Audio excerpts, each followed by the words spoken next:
porque todas tenemos mucho que contar. Mujeres de 10 en Educación. Una conversación desde la Red de Mujeres Unidas por la Educación. Acompáñanos a conocer los retos, aprendizajes y desafíos de las mujeres que construyen la educación todos los días.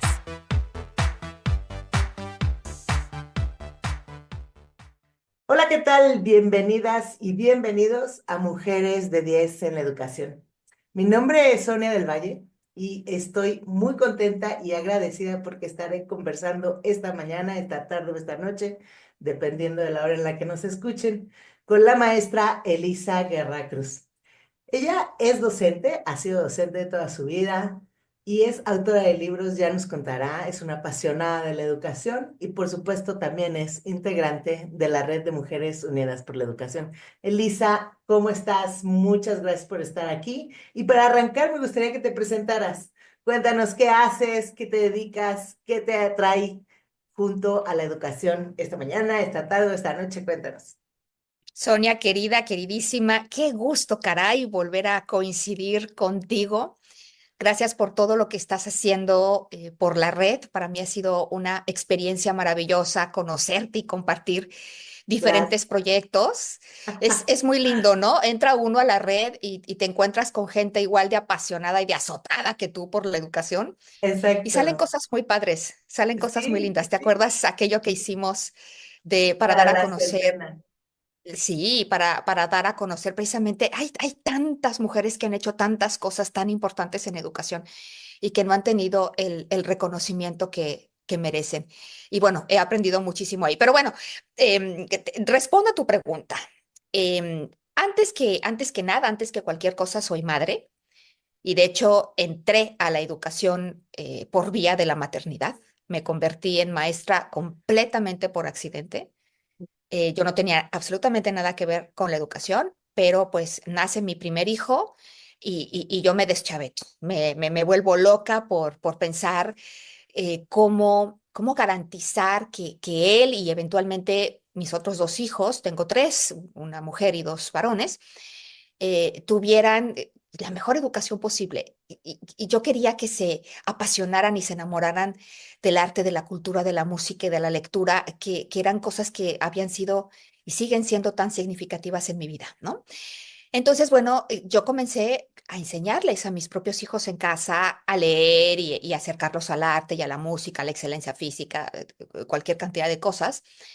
Y para cuando fue tiempo de que el mayor de ellos entrara a la escuela, híjole, pues la bronca fue que ahora ninguna escuela me parecía lo suficientemente interesante, estimulante, que tuviera, ya sabes, el balance adecuado de retos y que al mismo tiempo fuera una experiencia que pudiera disfrutar mi hijo. Y bueno, pues después de probar tres escuelas diferentes, que eran por supuesto buenas escuelas, con excelentes docentes, con muy lindas instalaciones, pero que yo sentía que se quedaban cortitas en la parte del potencial de los niños, de desarrollar el potencial, pues que me aviento y que fundo una escuela, ¿no? Decidí fundar la escuela que yo quería para mis hijos. Y bueno, ¿qué te puedo decir? Como yo no tenía realmente una formación en educación, pues Ajá. fue azotarme contra la pared muchas veces, pues porque fui aprendiendo sobre la marcha a ser maestra, primero en la sala de mi casa sentada con mis hijos y luego en el aula, ¿no? Eventualmente me titulé de licenciada en educación preescolar y luego completé dos maestrías, pero pues yo me hice marinera navegando, me hice maestra enseñando. Está increíble, porque además es una escuela muy exitosa en Aguascalientes, ¿cierto? ¿Cómo se llama? Es Colegio Valle de Filadelfia y sí, fíjate que es una escuelita, yo le digo escuelita no porque la minimice, sino porque es como una familia grandota, es una escuela pequeña con un número bastante manejable de estudiantes, pero el modelo se ha replicado, está en Aguascalientes y bueno, está también en otros lugares de México e incluso también en Brasil y en Ecuador.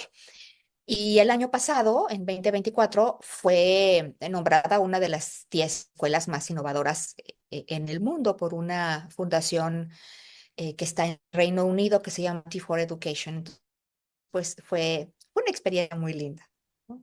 No, está increíble, porque además tú no te quedaste en el tema de la escuela. Además haces libros, escribes libros y creo que esa parte también es súper interesante porque quizá una de tus pasiones, ya nos contarás, es cómo hacer que los niños y las niñas lean.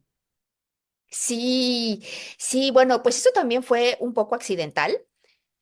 Porque la escuela pues tiene una metodología bastante diferente, apostamos mucho por la enseñanza temprana de la lectura y me refiero, empezamos a enseñar a leer cuando los chicos y las niñas llegan a primero de preescolar, a los 3 añitos, pero pues no había realmente materiales eh, ex profeso, ¿no? Que nos ayudaran en esta labor.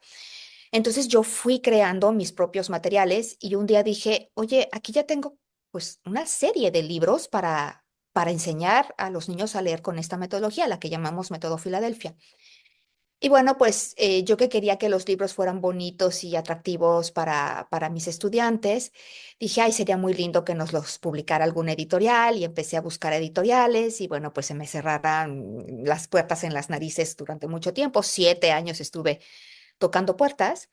Y un buen día una editorial finalmente me dijo, ¿sabes qué? Sí, sí nos gustan tus libros y sí los queremos publicar. Y bueno, pues esto fue hace ya 10 años. Desde 2014 salieron mis libros con Pearson Educación, una serie para la enseñanza temprana de la lectura, Método Filadelfia, y otra serie más adelante para la materia de español, digamos, lenguaje y comunicación para primaria. Oye, Elisa, y todo esto lo pregunto porque al final del día va a formar parte, forma parte, te pregunto, de lo que estamos ahorita haciendo todas como la red, porque este podcast es de la Red de Mujeres Unidas por la Educación y justamente ahora Elisa forma parte del comité académico del primer congreso MUPORE, Educación más Mujeres igual Equidad, que tiene como tema visibilizar brechas e intersecciones en educación. Y Elisa forma parte de este comité académico que va a recibir ponencias, va a recibir participaciones de las personas que estén interesadas a presentar una ponencia o una intervención o un proyecto de investigación o lo que sea. Y cuéntanos, Elisa, ¿qué onda con el Congreso? ¿Qué quieren? ¿Por qué te metiste al comité? Cuéntanos. Está, está padrísimo el asunto, porque es nuestro primer congreso como red de Mujeres Unidas por la Educación. Y por supuesto que va a haber conferencias magistrales, ¿no? Con grandes nombres de la educación, mujeres maravillosas con mensajes potentes e inspiradores. Pero al mismo tiempo también queremos escuchar de las prácticas que muchas mujeres están haciendo en las aulas o desde la trinchera de la investigación o desde el activismo o las políticas públicas. Hay cualquier cantidad de ejemplos, ¿no? Y se trata también de aprender de esos ejemplos, de visibilizar esos ejemplos.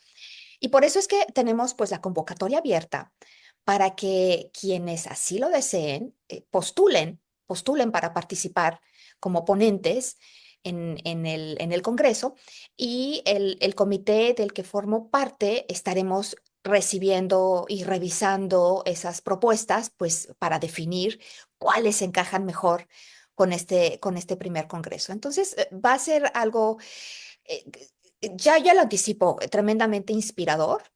Ustedes pueden ir entrando a la página web del Congreso, que ya está funcionando, y donde poco a poco iremos añadiendo cada vez más información. Ahí mismo van a poder, por supuesto, enviar sus postulaciones. Y bueno, pues además va a ser una oportunidad maravillosa para convivir en persona. Esto es un congreso presencial, no va a ser un congreso en línea. O sea, nos vamos a abrazar, nos vamos a mirar a los ojos, vamos a hablar frente a frente y vamos a visibilizar no solo también las prácticas innovadoras y las cosas interesantes que estamos haciendo, sino también las problemáticas comunes y cómo podemos avanzar hacia posibles soluciones. Entonces, bueno, pinta muy bien, querida Sonia. Oye, porque, por ejemplo, una práctica innovadora, pues podría ser todo esto que nos estás contando, ¿no? Es decir, cómo hay maestras o mamás que de pronto se meten a la educación y dicen, yo quiero contribuir por las razones que sean, en tu caso particular, por tu hijo, pero luego tu otro hijo, luego tu hija, ¿no? Y entonces te das cuenta de muchas cosas que puedes poner en práctica para que las niñas y los niños aprendan. Y te pregunto, Elisa, si en este trabajo que tú realizaste y que realizas todavía, ¿hay alguna o has notado diferencias entre los niños y las niñas en el aprendizaje? Y si esto te ha motivado porque uno de los temas del Congreso es justamente educación y mujeres, mujeres entendidas desde niñas, adolescentes y jóvenes, por supuesto, y adultas. Y cómo miramos específicamente aquello que les pasa a las niñas durante su trayecto escolar a lo largo de toda su vida, ¿no? Y no sé si por ejemplo, en tu caso que tienes ya no es una práctica innovadora, pero en su momento fue, te diste cuenta de algo en específico. Bueno, es un tema que se ha discutido ampliamente y que ha dado paso a mucha controversia en algunos casos. Por ahí recuerdo a un presidente de la Universidad de Harvard que tuvo que dejar su puesto por decir que las mujeres no aprendían matemáticas de la misma manera que los hombres o algo así. Em, yo creo que estamos todavía lejos de alcanzar un consenso, pero creo que lo que sí podríamos reconocer en términos generales, es que las diferencias son principalmente diferencias culturales y de contexto. Son diferencias de cómo educamos, cómo tratamos a los niños y a las niñas desde que son muy pequeñitos y qué mensajes les estamos dando a nuestros niños y niñas desde el hogar, pero también en la escuela. Y muchas veces incluso quienes nos decimos muy conscientes de todos estos temas de género, a veces sin darnos cuenta podemos estar perpetuando estereotipos. Exacto. Entonces, bueno, pues ese es el gran reto, ¿no? Porque a lo mejor lo tenemos consciente, pero no nos damos cuenta y seguimos reforzando muchas cosas. Caray, que Y el sería, Congreso puede ser como esta parte para ir a conversar, a reflexionar, a presentar. No necesitas tener como las grandes investigaciones ya elaboradas, sino, a ver, tengo inquietudes, esto me pasa, puedes presentar una idea, una ponencia, para una ponencia, puedes presentar una innovación, puedes presentar un video de 13 minutos, muy lindo, como los muchos que hicimos, ¿te acuerdas, Elisa? Para ay, sí. Centena, la serie de la Centena, en fin. Yo te agradezco muchísimo, Elisa, que ha estado esta mañana, tarde o noche con nosotros en nuestro podcast Mujeres de 10 en Educación, el podcast de la Red de Mujeres Unidas por la Educación. Y nos vemos en la próxima. Por acá, Elisa, si quieres despedirte, comentarnos algo. Nos vemos en la próxima, querida Sonia, para seguir conociéndonos entre todas en la red y, por supuesto, a todos quienes nos escuchan, los estaremos esperando, las estaremos esperando, sus propuestas y, por supuesto, su participación en nuestro primer Congreso de Mujeres Unidas por la Educación, que será en junio de este 2025 en Querétaro. Además, una hermosísima ciudad para convivir. Así es, del 4 al 6 de junio. Gracias, Elisa. Gracias. Conducción, Sonia del Valle. Coordinación, Gema Jara. Producción, Cecil Palma. Música, Orange Factory Music. Mujeres de 10 en Educación.